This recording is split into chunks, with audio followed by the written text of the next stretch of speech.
મિત્ર ભાઈની કમેન્ટ આવી હતી કે ગુજરાતી છો તો ગુજરાતીમાં એક બ્લોગ બનાવી નાખો એમ તો આપણે કઈ ના તો ન પડે એક ચાલો આપણે પેલા તૈયાર થઈને નીકળીએ કલ્પેશભાઈની ભેગા અમરેલી વચ્ચે જરૂરી કામથી ગાડી ઊભી રાખી દે થોડી વાર બેસી ગયા પેટ્રોલ પંપે જઈને ટાંકીને કરાવી ફૂલ તો કહેવાનું બાકી 50નું પેટ્રોલ નહીં નીકળી ગયા અમરેલી બાજુ આ અમરેલી પહોંચીને પેલા હનુમાન દાદાના દર્શન કર્યા કલ્પેશભાઈએ સિમ કાર્ડ કઢાવ્યું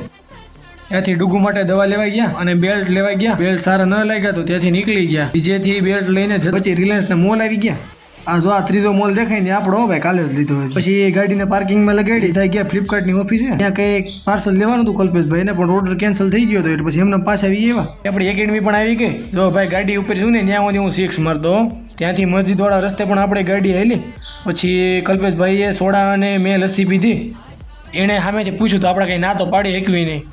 આ ગાડી સીધી ઘર સિવાય ક્યાંય ઊભી ન રહે આ સીધા ગાડી ઉપર બેસી ગયા ને સીધા ઘેરે અને ઘરે જઈને પેલા આ ભાઈને જોયા તો તમે કીધું તેમ ગુજરાતીમાં બ્લોગ બનાવી નાખો અને બીજા 2-3 બ્લોગ પણ બનાવી નાખશો